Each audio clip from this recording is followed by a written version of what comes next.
नमस्कार मित्रांनो, मी कमलेश नवाळे तुम्हा सर्वांचं स्वागत करतोय। मित्रांनो, आज आहे 24 नोव्हेंबर 2024। आज रविवारच्या दिवशी एक देवाच्या गुडणी शिक्षण प्रसारक मंडळ या संस्थेच्या मार्फत एक कार्यक्रम आयोजित करण्यात आला आहे। मित्रांनो, देवाच्या गुडणी शिक्षण प्रसारक मंडळ या संस्थेविषयी मी तुम्हाला थोडक्यात माहिती सांगतो। देवाच्या गुडणी शिक्षण प्रसारक मंडळ हे 1980 पासून कार्यरत आहेत। गणपत नारायण नवाळे यांच्या संकल्पनेतून साकार झालेले हे मंडळ अतिशय गाव पातळीवरती एक सुंदर असं शैक्षणिक कार्य करत आहे। आणि या शैक्षणिक मंडळाच्या मार्फत देवाच्या गुडणी गावात बालसाठी माध्यमिक विद्यालय आणि बालसाठी कनिष्ठ विद्यालय अशा प्रकारे एक शैक्षणिक संस्थेच्या मार्फत एक महाविद्यालय आणि शाळा सुरू चालवण्यात येत आहे। या शाळेच्या मार्फत देवाच्या गुडणी गावातील जे गरीब विद्यार्थी आहेत, आजूबाजूच्या परिसरातील जे विद्यार्थी आहेत, त्यांना एक शिक्षणासाठी एक चांगली सोय उपलब्ध झाली आहे। जवळजवळ 1980 ते 85 पासूनची ही संस्था चाललेली आहे आणि गावातील लोकांना एक चांगल्या प्रकारे शिक्षण उपलब्ध करून देण्यासाठी ही संस्था खूप झटत आहे। मित्रांनो, ही गाव पातळीवर संस्था काम करत असल्यामुळे विविध प्रकारे विविध कार्यक्रमांच्या माध्यमातून संस्था फंड गोळा करत असते। आजचा जरी विचार केला तर पटसंख्या कमी असल्यामुळे 2 ते 3 शिक्षक अवेलेबल आहेत सरकारच्या मार्फत, पण त्याशिवाय जवळजवळ 8 ते 10 शिक्षकांचा पगार आणि इतर खर्च हा संस्थेला भागवण्यासाठी इतर विविध कार्यक्रम आयोजित करावे लागतात। विविध देणगीच्या मार्फत फंड गोळा करावा लागतो आणि संस्था ही गाव पातळीवर असल्यामुळे ही कसरत करणे त्यांना खूप अवघड जाते। त्यासाठी विविध कार्यक्रम आयोजित केले जातात। या कार्यक्रमासाठी शिक्षण प्रसारक मंडळ आणि इतर मंडळ त्याच्याशी संलग्न असलेले मंडळी कार्य करतच असतात। पण मित्रांनो, या मंडळाच्या पुण्यवान अशा कार्याला जर तुम्ही हातभार लावला तर आमच्यासाठी खूप एक भाग्याची गोष्ट आहे। तुमच्यासाठी एक पुण्याचं काम आहे। त्यासाठी तुमच्या आजूबाजूला जर कोणी दानशूर व्यक्ती असेल तर नक्की सांगा, त्या व्यक्तींना नक्की सांगा, जेणेकरून आमच्या संस्थेच्या फंड गोळा करण्यासाठी कार्यक्रमाला जरूर हातभार लागेल। ही संस्था गव्हर्नमेंटच्या सेक्शन 80G च्या अंतर्गत तुम्हाला इन्कम टॅक्सची ही सूट मिळते। तर मित्रांनो, तुम्ही जास्तीत जास्त लोकांपर्यंत या संस्थेची माहिती पुरवा, जेणेकरून आम्हाला जास्तीत जास्त देणगीच्या स्वरूपात फंड मिळेल। तसेच या संस्थेच्या मार्फत अनेक सुंदर असे उपक्रम राबवले जातात, जेणेकरून आजचे सुजाण असे नागरिक घडवले जातील। तर मित्रांनो, जर तुमच्या आजूबाजूला कोणी दानशूर व्यक्ती असेल तर आम्हाला नक्की सांगा। आमच्यातर्फे त्यांना संपर्क करायचा झाला तर आम्हालाही नक्की सांगा, जेणेकरून आमच्या संस्थेला फायदा होईल आणि गावखेड्यातील जे गरीब विद्यार्थी आहेत त्यांना शिक्षण देण्याचा जो वसा चालवला आहे तो आपल्याला देता येईल। तर मित्रांनो, या शैक्षणिक संस्थेच्या मार्फत फंड गोळा करण्यासाठी आज मुंबईला एक कार्यक्रम आयोजित केला आहे। तर मित्रांनो, आज या संस्थेच्या मार्फत म्हणजे माटुंग्याला यशवंतराव चव्हाण नाट्यगृहामध्ये ऑल दी बेस्ट या नाटकाचा प्रयोग आयोजित करण्यात आला होता। या प्रयोगाद्वारे जो फंड अवेलेबल होईल तो फंड शैक्षणिक कामासाठी वापरण्यात येणार आहे। तर मित्रांनो, कशा प्रकारे हा कार्यक्रम आयोजित केला होता, कसा साजरा केला गेला कार्यक्रम, तो हे मी या व्हिडिओच्या माध्यमातून सांगण्याचा प्रयत्न करणार आहे। आणि मित्रांनो, हा व्हिडिओ तुम्ही जास्तीत जास्त लोकांपर्यंत पोहोचवण्याचा प्रयत्न करा, जेणेकरून आमच्या संस्थेला जास्तीत जास्त मदत होईल। या पुण्याच्या यात तुमचाही हातभार लागेल, म्हणून जास्तीत जास्त लोकांपर्यंत हा व्हिडिओ पोहोचवण्याचा प्रयत्न करा, जेणेकरून आमच्या संस्थेला मदत होईल, तुमच्या पुण्याच्या कार्यात भर येईल। तर मित्रांनो, चला पाहूया कसा कार्यक्रम साजरा करण्यात आला होता, कार्यक्रमाची रूपरेखा कशी होती, कार्यक्रम ला कशा प्रकारे लोकांनी प्रतिसाद दिला होता, एक एक भक्तांची मांदियाळी भरली होती. या भक्तांच्या मांदियाळीला लोकांनी कसा प्रतिसाद दिला ते या व्हिडिओच्या माध्यमातून मी तुम्हाला दाखवतोय. मित्रांनो, या नाटकाचं मी नाटकाचा जो प्रयोग झाला त्याचे चित्रीकरण करू शकत नव्हतो, कारण त्याला बंदी आहे. ते एक प्रोफेशनल नाटक असल्यामुळे आपण त्याचं चित्रीकरण करू शकत नाही. पण कशा प्रकारे लोक उपलब्ध झाले होते, कशा प्रकारे लोकांनी प्रतिसाद दिला होता, त्यामागची भावना काय होती हे या व्हिडिओच्या माध्यमातून तुम्हाला सांगण्याचा प्रयत्न करतोय. तर हा व्हिडिओ अगदी शेवटपर्यंत नक्की पहा आणि जास्तीत जास्त लोकांपर्यंत पोचवा, जेणेकरून आमच्या संस्थेच्या कार्यात तुमचा सहभाग निर्माण होईल आणि संस्थेला आमच्या मदत होईल. तर अगदी शेवटपर्यंत व्हिडिओ पहा आणि जास्तीत जास्त लोकांपर्यंत हा व्हिडिओ पोचवा. आणि जर तुम्हाला व्हिडिओ आवडला तर लाईक करा, शेअर करा, सबस्क्राईब करा.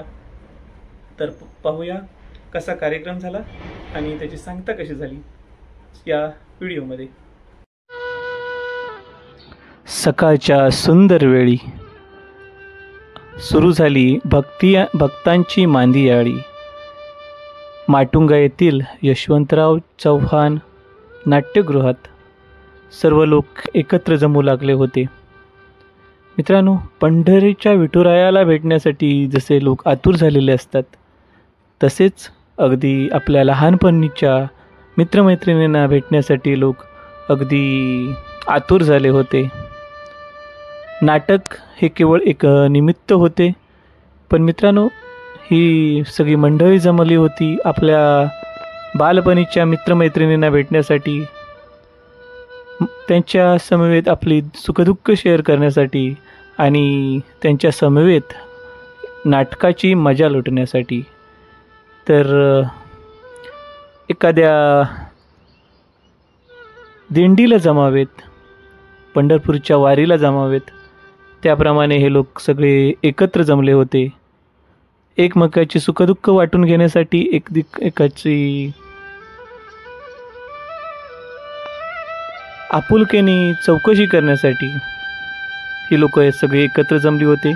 निमित्त होते ते देवाची गोष्टी शिक्षण प्रसारक मंडळ. मित्रांनो, ही संस्था रत्नागिरी जिल्ह्यामध्ये राजापूर तालुका आहे. या तालुक्यामध्ये देवाची घुटणे हे गाव आहे, एक मोठं गाव आहे आणि त्या गावामध्ये बालसाठी माध्यमिक विद्यालय आणि बालसाठी कनिष्ठ विद्यालय आहे. या कनिष्ठ महाविद्यालयाच्या मदतीसाठी ऑल दी बेस्ट या नाटकाचा प्रयोग आयोजित करण्यात होता आणि या प्रयोगाद्वारे जी काही शिल्लक रक्कम राहील ती संस्थेच्या कामासाठी वापरण्यात येणार आहे. मित्रांनो, दरवर्षी असे उपक्रम राबवण्यात येतो आणि या उपक्रमाला माजी विद्यार्थी तसेच आजूबाजूच्या परिसरातील लोक अतिशय सुंदररित्या प्रतिसाद देत असतात. मित्रांनो, शिक्षणाचं काम हे अतिशय पुण्याचं काम आहे. या पुण्याच्या कामात मदत करणे हे एक भाग्यच आहे. मित्रांनो, अशा प्रकारे आम्ही इथे सगळेजण जमलो आहोत. नाटकाबरोबरच या मैफिलीचा आनंद घेण्यासाठी माझ्या घरातील सगळे लोक, हे माझी बहीण, माझा भाऊ यांचं शिक्षण याच शाळेत झाल्यामुळे सगळेजण आम्ही एकत्र जमलो होतो. मित्रांनो, एक सुंदर असा हा कार्यक्रम होता. नाटक सुरू होण्या अगोदर मान्यवरांची भाषणं सुरू झाली होती. संस्थेचे सध्याचे अध्यक्ष जयंत नवाळे यांनी संस्थेचे कार्य आणि इतर माहिती थोडक्यात सांगितली. त्यानंतर एक सुंदर असा कार्यक्रम आयोजित करण्यात आला होता की जेणेकरून जे संस्थेचे पदाधिकारी, संस्थेच्या कार्यात ज्यांचा हातभार आहे, त्यांच्या ज्या बायका आहेत, त्यांच्या ज्या सौभाग्यवती आहेत, त्यांचा सत्कार करण्यात आला आहे. सुंदर ही संकल्पना होती. मित्रांनो, जेव्हा एखादा पुरुष सामाजिक क्षेत्रात कार्य करत असतो, तो पुरुष सामाजिक क्षेत्रात कार्य करत असताना त्यांच्या ज्या सौभाग्यवती असतात ते घर सांभाळत असतात, मुलं सांभाळत असतात, त्यांच्या मुलांचं शिक्षण आणि इतर कार्यात त्यांचा हातभार असतो. तर अशा प्रकारे एक सुंदर कार्यक्रम आयोजित करण्यात आला होता. या कार्यक्रमामध्ये स्त्रियांचा सन्मान करण्यात आला होता, जेणेकरून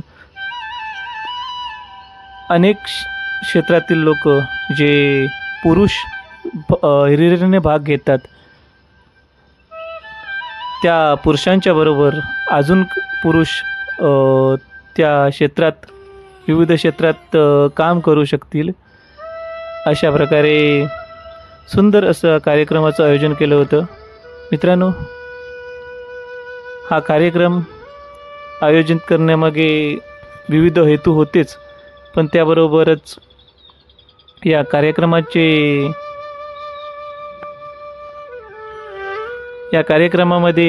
कार्यक्रमाच्या निमित्ताने विविध लोक एकत्र येऊन आपल्या मुलांना शिक्षक भेटतील,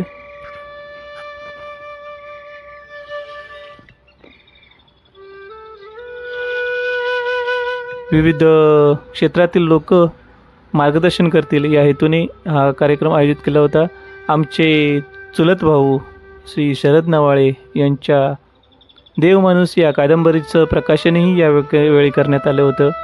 मित्रांनो, जर तुम्हाला ही कादंबरी पाहिजे असल्यास माझ्याशी नक्की संपर्क साधा. अतिशय सुंदर अशी एका बापाची कहाणी या कादंबरीच्या माध्यमातून सांगण्यात आली आहे. त्यावरती मी परत व्हिडिओ बनवेनच, दुसरा एखादा व्हिडिओ बनवेनच, पण त्या कादंबरीचं प्रकाशन सोहळा या कार्यक्रमाच्या निमित्ताने करण्यात आला होता. सुंदर असा हा कार्यक्रम सादर करण्यात आला होता. संस्थेचे विविध पदाधिकारी यांच्या मार्फत हा कार्यक्रम आयोजित करण्यात आला होता. मित्रांनो, विविध मुलांच्या कलागुणांना वाव देण्यासाठी ही संस्था झटत असते आणि असे अनेक कार्यक्रम या संस्थेच्या मार्फत राबवले जात असतात. मुलांची जी जडणघडण असते, आयुष्याची जडणघडण असते, ती जडणघडण करण्यात या शाळांचा खूप मोठा वाटा आहे. या माध्यमिक शाळा आहेत त्यांचा खूप मोठा वाटा आहे. मित्रांनो, माझ्याच बाबतीत सांगायचं झालं तर मला ज्या आवड निर्माण झाली लेखनाची, गाण्याची, चित्रकलेची जी आवड निर्माण झाली होती, त्या आवडीमागे या शाळेचा खूप मोठा वाटा होता. आपण पाहू शकता, माझे कुटुंबातील सगळे लोक या कार्यक्रमासाठी एकत्र जमले होते.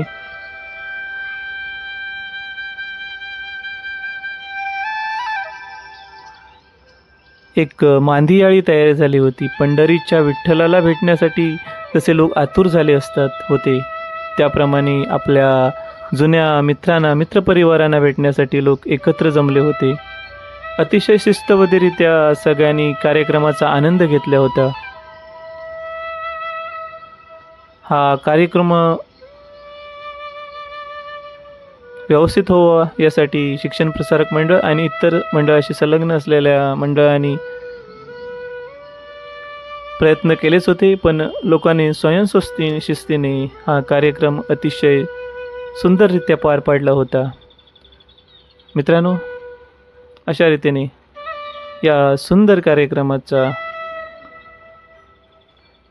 एक सुंदर असा दिवस आमच्यासाठी पार पडला होता. मी देवाच्या कृपेने शिक्षण प्रसारक मंडळाला धन्यवाद देतो.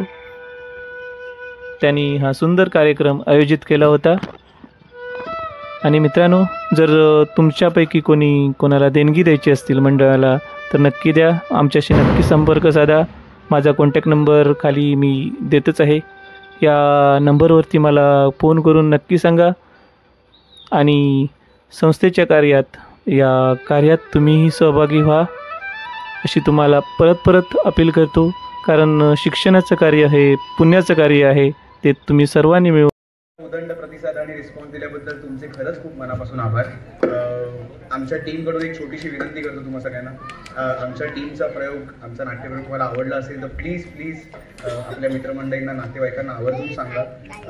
कारण तुम्ही ॲटलिस्ट 2 ते 3 कुटुंबांना जरी सांगितलं तरी पुढचा आमचा यशवंतराव किंवा शिवाजी मंदिरचा प्रयोग हाऊसफुल होऊ शकतो. त्यामुळे प्लीज आमच्यासाठी एवढं करा. सोशल मीडियावर पोस्ट करा. आमच्या फेसबुक आणि इंस्टाग्रामचे पेजेस आहेत. फेसबुकवर पेज आहे मराठी नाटक ऑल द बेस्ट या नावाने आणि इंस्टाग्रामवर पेज आहे ऑल द बेस्ट नाटक या नावाने.